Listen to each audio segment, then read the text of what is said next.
하나님이 쓰시는 택한 그릇, 우리가 일반적으로 음식을 담고 음료를 마시는 그릇이 아니라 하나님이 편안하게 쉽게 쓸 수 있는 사람을 나의 택한 그릇, 이렇게 표현을 했습니다.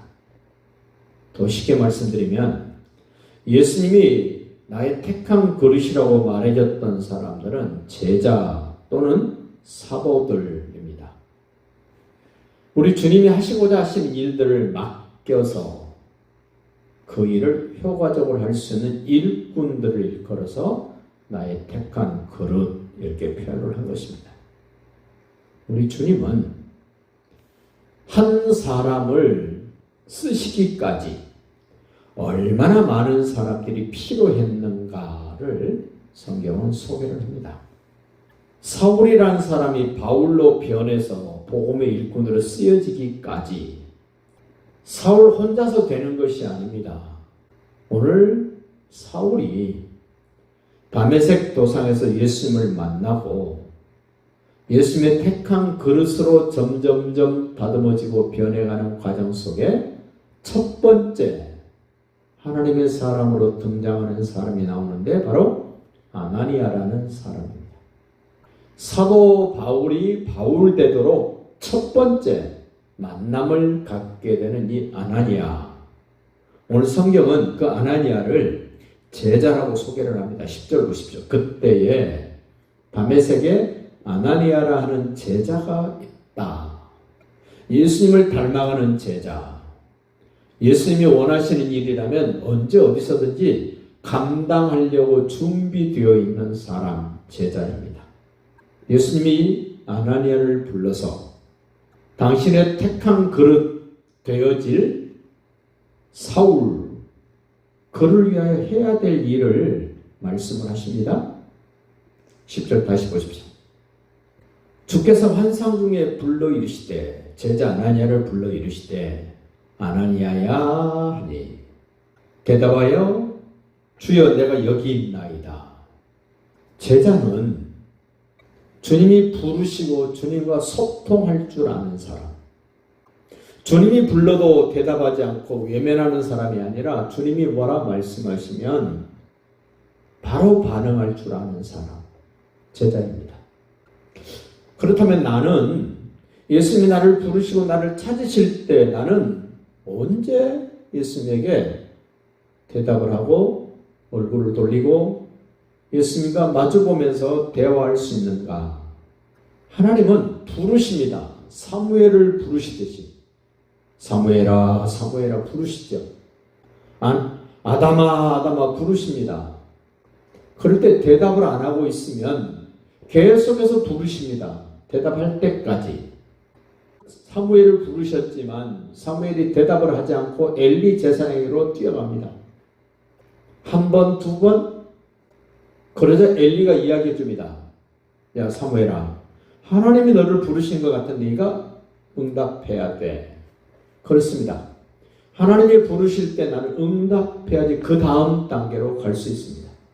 여기 지금 아나니아가 내가 여기 있습니다라고 대답하자 그 다음 단계로 갑니다. 11절 주께서 이르시되 일어나 직가라는 거리로 가서 유다의 집에서 다소 사람 사울이라는 사람을 찾으라. 그가 기도하는 중이니라. 하나님이 쓰실 택한 그릇은 지금 어디에 있는지 무엇을 하는지를 정확하게 우리 주님이 아신다는 겁니다. 예수님은 저를 좀 알아주십시오. 제가 하는 일을 좀 인정해 주십시오. 그럴 필요가 없습니다. 예수님이 선택해서 쓰실 사람은 그 사람이 지금 어디에 있는지, 누구와 함께 있는지, 무엇을 하는지를 예수님은 다 꿰고 있습니다. 다 알고 있습니다. 뭐 해달라고 요청 안 해도 됩니다.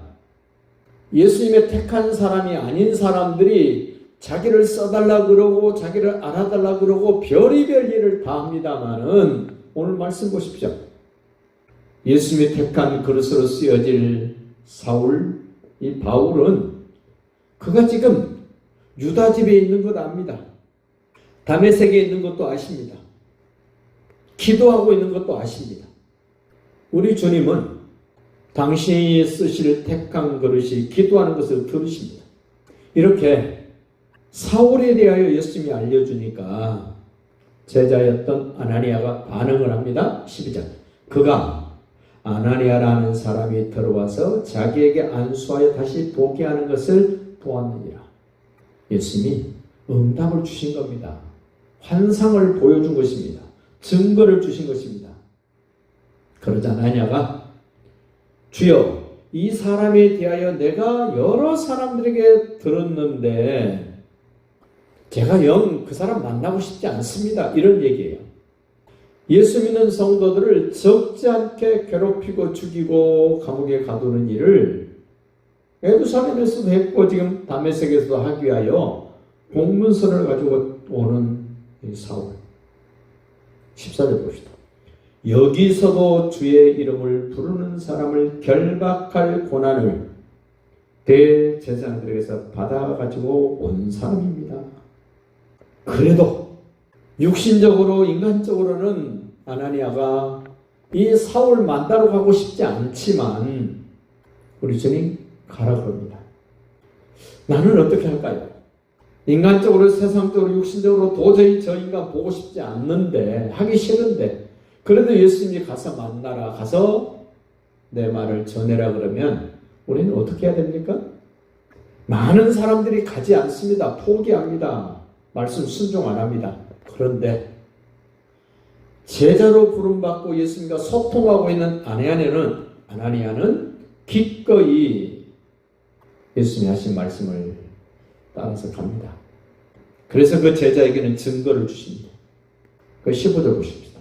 주께서 이르시되 가라. 이유가 없습니다. 우리 주님은 제자에게 말씀하실 때 가라.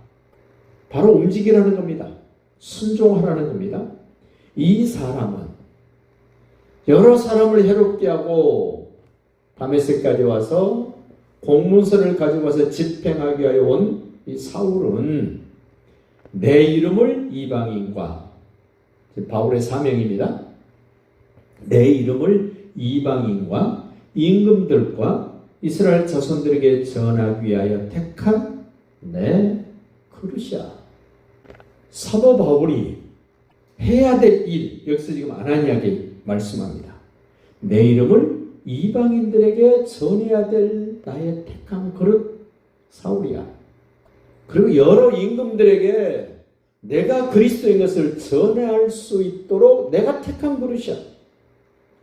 그리고 이스라엘 사람들에게도 내가 하나님의 아들 그리스도인 것을 전하기 위하여 내가 택한 그릇이야. 네가 택하지 않았어. 내가 택했어. 너는 내가 시키는 대로 해주면 돼. 오늘 우리는 역할을 바꾸면 안 됩니다. 예수님이 하셔야 될 역할이 있고 내가 해야 될 역할이 있습니다. 예수님은 당신이 해야 될 역할을 분명하고 정확하게 지금도 하고 계시고 앞으로도 하십니다. 그 예수님이 나에게 말씀하시는 대로 나는 순종만 하면 예수님은 나에게 증거를 주십니다. 그 사람에게도 증거를 주십니다. 그러면서 사명자들이 이방인과 임금들과 이스라엘 자손들에게 예수가 하나님 아들 그리스도의 것을 전하면 16절 보세요. 어떤 일이 벌어지나 보세요. 그가 내 이름을 위하여 얼마나 고난을 받아야 할 것을 내가 그에게 보입니다. 사명 감당해야 될 사람들, 예수님이 정하고 부르시고 택한 그릇된 사람들은 고난을 각오해야 됩니다. 예수를 하나님 아들 그리스도를 믿는 모든 성도들은 세상에서 환영받지 못합니다. 세상에서 인정받지 못합니다. 근데 오늘날 교회가 세상 사람들에게 인정받으려고, 예수 믿는 사람들이 주변 사람들에게 인정받으려고 얼마나 노력을 하고 애를 씁니까? 우리는 세상 사람들에게 인정받기 위해서 부름받은 택한 그릇들이 아닙니다. 예수님에게 인정받고 예수님께 쓰임받으면 됩니다. 근데 지금은 내 주변 사람들에게 내가 인정받고 싶어서 그렇게 인정받으려고 무던히 애를 씁니다마는 효과 없습니다. 전도 안 됩니다. 그들이 교회에 오지 않습니다. 성경하고 맞지 않습니다. 여기 지금 사도 바울을 택한 그릇이라고 말씀하시면서 그가 이방인들과 임금들과 이스라엘 사람들에게 예수를 그리스도로 증거할 때 많은 고난을 받아야 된다. 우리 이런 성경 바꿔야 되지 않습니까? 지금은 예수님이 시킨 일을 하면 주변 사람들이 환영하고 박수치고 인정해 줄 것, 이런 생각을 하는데 성경은 그러지 않습니다. 예수님도 핍박받고 죽으셨습니다. 예수님을 닮아가는 제자들이 세상에서 인정받고 환영받겠습니까? 교회가 타락해가지고 세상 사람들이 인정해줘야 되는 교회, 세상 정치가, 경제가 인정해주는 교회, 목사, 성도 되려고 그럴 필요 없습니다. 우리는 주님이 나를 택한 그릇으로 부르셨다면 그 주님의 뜻을 따라서 하면 됩니다. 아무도 인정 안 해줘도 괜찮습니다. 스데반 보십시오. 한 번 설교하고 순교하지 않습니까?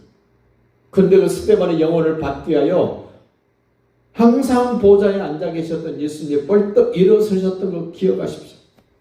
우리는 그 예수님을 생각하고 그 예수님이 내게 무엇을 하라 하시는가를 봐야 됩니다. 아나니아, 증거를 주실 것을 기대하면서 주님을 위해서 일하기 위하여 아나니아가 그 다메섹 유다의 집에 있는 다소 사람 사울을 찾아갑니다. 17절입니다. 아나니아가 떠나 예수님이 그렇게 말씀하시자 자기가 안전하게 살고 있었던 집을 떠나서 사울이 있는 그 집으로 들어가서 그에게 안수했다. 예수님이 시킨 대로 한 겁니다. 그러자 예수님이 증거를 주십니다. 어떤 증거를 줍니까?